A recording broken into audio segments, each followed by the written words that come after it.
జై శ్రీమన్నారాయణ.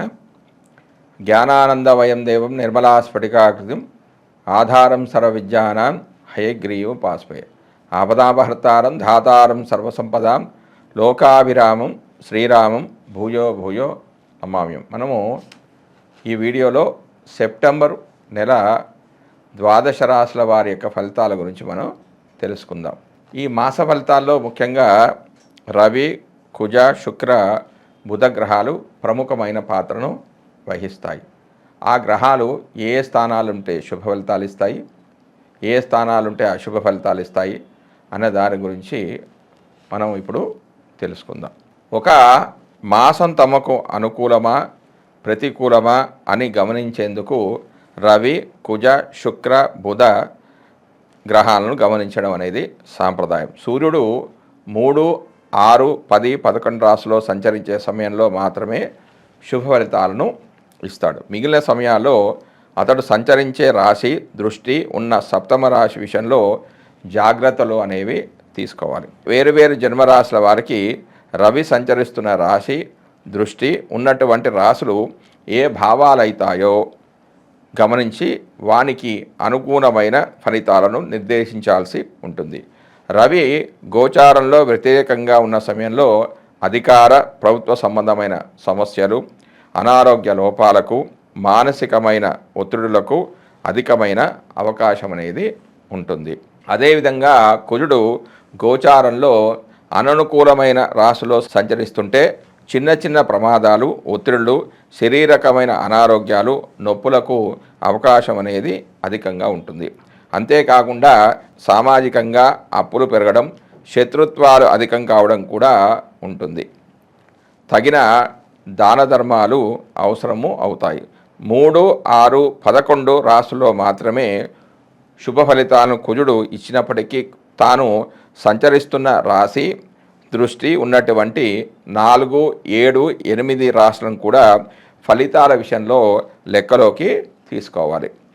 బుధుడు గోచారంలో అననుకూలమైన ప్రదేశాల్లో ఉన్నప్పుడు, అంటే వ్యతిరేక స్థానాల్లో ఉన్నప్పుడు వ్యాపారాదుల్లో లోపాలకు అధికమైన అవకాశం అనేది ఉంటుంది. ఎక్కువగా నష్టాలు వచ్చే అవకాశం అనేది ఉంటుంది. పెట్టుబడులు అనేవి ఫలించవు, స్ఫురణ శక్తి అనేది లోపిస్తుంది, శారీరక చైతన్యం తగ్గిపోయే అవకాశాలు, సూచనలు కూడా ఉన్నాయి. కొంత బలహీన మనస్తత్వం, ఆలోచన తత్వంలో లోపాలకు అవకాశం అనేది ఎక్కువగా ఉంటుంది.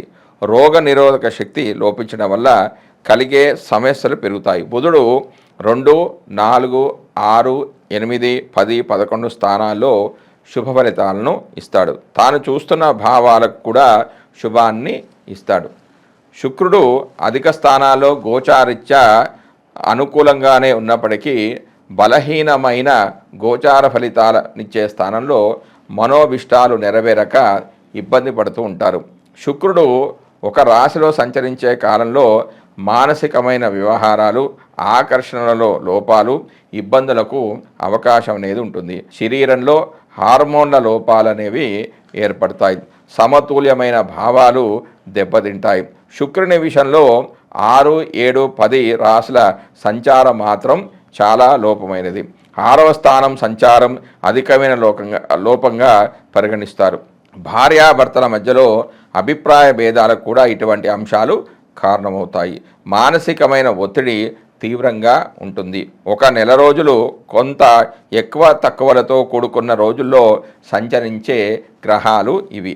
అందువల్ల వీటి ద్వారా కలిగే ఫలితాలు ఆ మాసాదులకు చెంది ఉంటాయి. అయితే శుభ సమయంలో కార్యక్రమం ప్రారంభించి పూర్తి చేయడానికి ఇటువంటి అనుకూల గ్రహ సంచారాల వల్ల ఫలితం అనేది అధికంగా ఉంటుంది. జై శ్రీమన్నారాయణ. జ్ఞానానందవయం దేవం నిర్మలాస్ఫటికాకృతం ఆధారం సర్వవిద్యానాం హయగ్రీవ ముపాస్మే. మనం సెప్టెంబర్ నెలలో ద్వాదశ రాశుల వారి యొక్క మాస ఫలితాలు అనేవి తెలుసుకుంటున్నాం. అందులో భాగంగా ఈరోజు మిథున రాశి వారి యొక్క మాస ఫలితాలను తెలుసుకుందాం. మిథున రాశి వారికి రవి సెప్టెంబర్ 1 నుంచి 16 వరకు 3వ స్థానంలోనూ, అంటే తన స్వక్షేత్రంలోనూ ఉన్నాడు. తర్వాత సెప్టెంబర్ 17 నుంచి 30 వరకు 4వ స్థానంలో, అంటే కన్యారాశిలో, అంటే కన్యారాశి అనేది రవి సమక్షేత్రమైనది, ఇందులో సంచరిస్తున్నాడు. మూడవ స్థానంలో సంచరిస్తున్నప్పుడు ఆరోగ్యం, ఇష్టకార్య సిద్ధి, మనోల్లాసము, స్థాన ప్రాప్తి, బంధువులతో ఇష్టాగోష్ఠి, వృత్తిపరమైన అభివృద్ధి కలుగుతుంది. శత్రువుల మీద ఆధిపత్యం అనేది వహిస్తారు. మిత్రవృద్ధి అనేది కలుగుతుంది. కీర్తి అనేది లభిస్తుంది. ధైర్యం పెంపొందిస్తారు. కానీ మూడవ స్థానానికి వేద స్థానమైన 9లో శని వేద వలన కొంచెం అశుభ ఫలితాలు వచ్చే అవకాశం అనేది ఉంది. అంటే కలహము, వీరనాశనము, వాతవ్యాధి అనేవి కొంచెం జరిగే అవకాశం ఉంది. అంటే ఈ రవి యొక్క కుమారుడే శని కాబట్టి శని వేద అనేది వీరికి ప్రభావం అనేది చాలా తక్కువగా ఉంటుంది. ఇందులో 70% శుభ ఫలితాలు పొందే అవకాశం ఉంది. ఎందుకంటే ఈ రాశిలో రవి తామ్రమూర్తిగా సంచరిస్తున్నాడు కాబట్టి. ఇక 4వ స్థానంలో రవి సంచార కాలంలో కొద్దిపాటి గృహ సంబంధమైన చికాకులు, అశాంతి, దుఃఖం సంభవించిన 10లో రాహు యొక్క వేద వలన ధనలాభము, ఆరోగ్యం అనేది సిద్ధించడం, ఉద్యోగ ప్రాప్తి, వ్యాపార అభివృద్ధి లాంటి శుభ ఫలితాలు జాతకుడు పొందుతాడు. 100% శుభ ఫలితాలు జాతకుడు పొందుతాడు. కారణం ఏంటంటే ఈ రాశిలో రవి రజతమూర్తిగా సంచరిస్తున్నాడు కాబట్టి. తర్వాత కుజుడు యొక్క ఫలితాలు. కుజుడు మిథున రాశి వారికి సెప్టెంబర్ 1 నుంచి 30 వరకు జన్మరాశిలో సంచరిస్తున్నాడు. ఇది శత్రుక్షేత్రము. ఈ స్థానంలో ఆ యొక్క కుజుడు పాప ఫలితాలను ఇస్తాడు. అవి ఈ రకంగా ఉన్నాయి: అనారోగ్యము, విరోధాలు, గాయాలు కావడం, జ్వరము, భార్య విరోధము, కార్యాలు విఘ్నాలు కలగడం, అంటే ఏ పనులు కూడా కాకపోవడం వంటి జరుగుతాయి. ఇందులో కేవలం 50% మాత్రమే అశుభ ఫలితాలు అనేవి గోచరిస్తాయి. కొంత శుభ ఫలితాలు కూడా జరిగే అవకాశం ఉంది. అశుభ ఫలితాలు ఎందుకు 50% అంటే కుజుడు ఈ రాశిలో లోహమూర్తిగా ఉన్నాడు కాబట్టి. తర్వాత బుధుడు యొక్క ఫలితాలు. బుధుడు మీనరాశి వారికి సెప్టెంబర్ 1 నుంచి 4 వరకు 2వ స్థానంలోను, సెప్టెంబర్ 5 నుంచి 23 వరకు 3వ స్థానంలోను, సెప్టెంబర్ 23 నుంచి 30 వరకు 4వ స్థానంలో సంచరిస్తూ ఉన్నాడు. 2వ స్థానంలో సంచరిస్తున్నప్పుడు సుఖము, ఆరోగ్యము, సజ్జన సహకారము, ధనలాభము, కార్య అనుకూలత, విలువైన రత్న ప్రాప్తి అనేది కలుగుతాయి. కానీ ఇందులో కేవలం 50% సుఫలితాలు మాత్రమే జాతకుడు పొందే అవకాశం ఉంది. కారణం ఏంటంటే ఈ రాశిలో బుధుడు తామ్రమూర్తిగా ఉన్నాడు కాబట్టి. 3వ స్థానంలో 3వ స్థాన సంచార సమయంలో కొంచెము బుద్ధి బలక్షీణత, మనస్తాపము, కొంచెం ధన నష్టం కావడం, బంధువులతో విరోధము, ప్రభుత్వంలో ప్రతికూలత లాంటివి జరిగిన అందులో కేవలం సగం మాత్రం, అంటే 50% మాత్రమే ఫలితాలు జరుగుతాయి.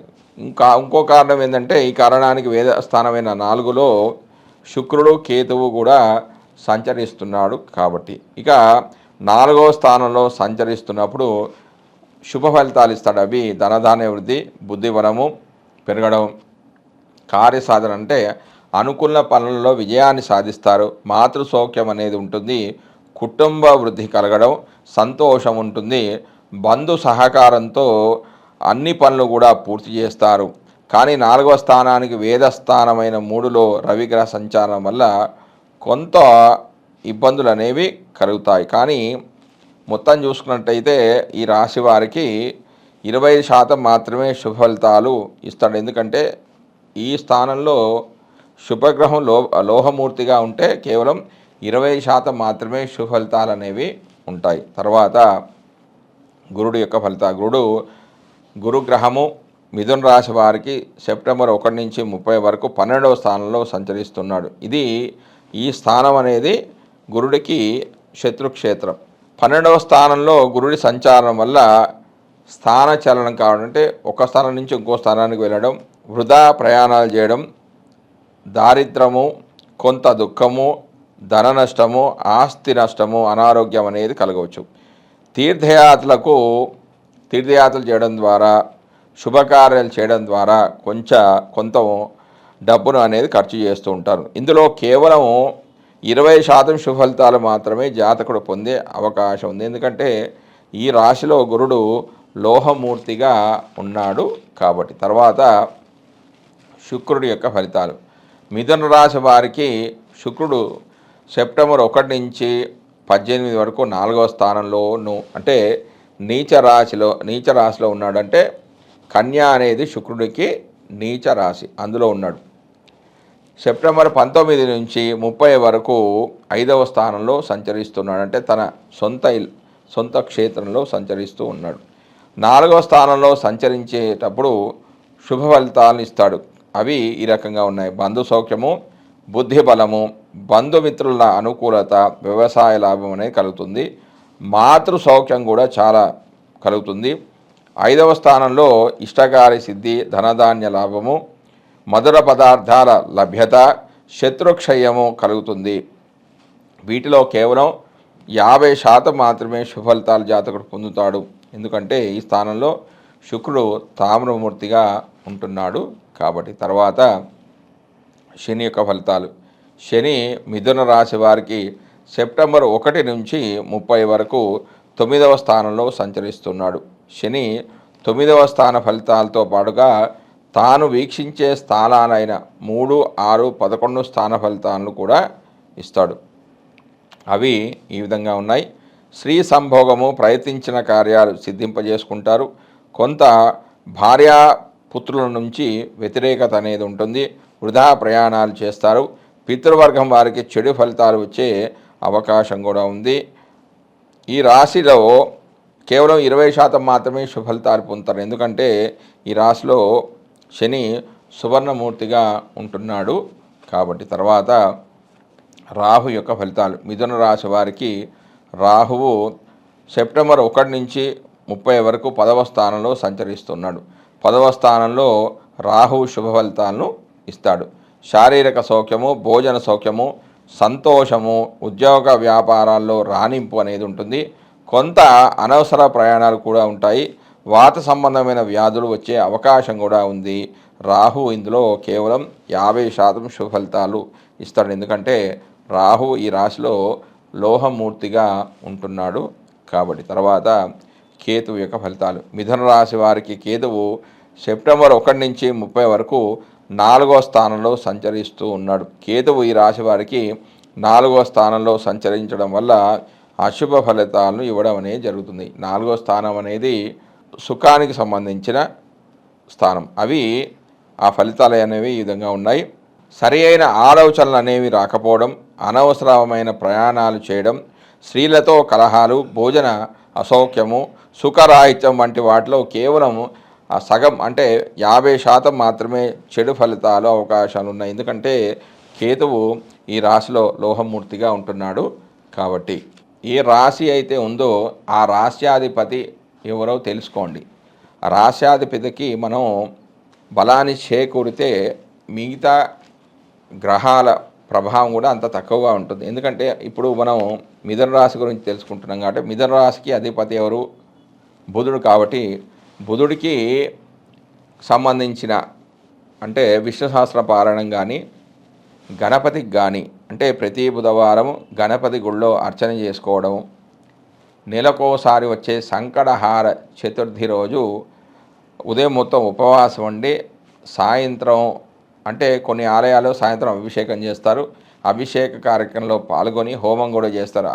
ఆ బొట్టు కూడా పెట్టుకొని అక్కడనే భోజనం కూడా ఉంటుంది. కాబట్టి అలా చేసినట్టయితే మిగతా గ్రహాల యొక్క అనుగ్రహానికి కూడా వాళ్ళు పాత్రలు అవుతారు. మరియు ఇప్పుడు మిథున రాశి అంటే ఒక రాశిలో 3 నక్షత్రాలు వస్తాయి. ఏ నక్షత్రాలు, ఆ నక్షత్రాల అధిపతికి మరియు రాశ్యాధిపతి బుధుడికి కూడా చేసుకున్నట్లయితే ఆ గ్రహం ఇచ్చే చెడు ఫలితాల నుంచి కొంత ఉపశమనం అనేది లభిస్తూ ఉంటుంది. జయ శ్రీమన్నారాయణ.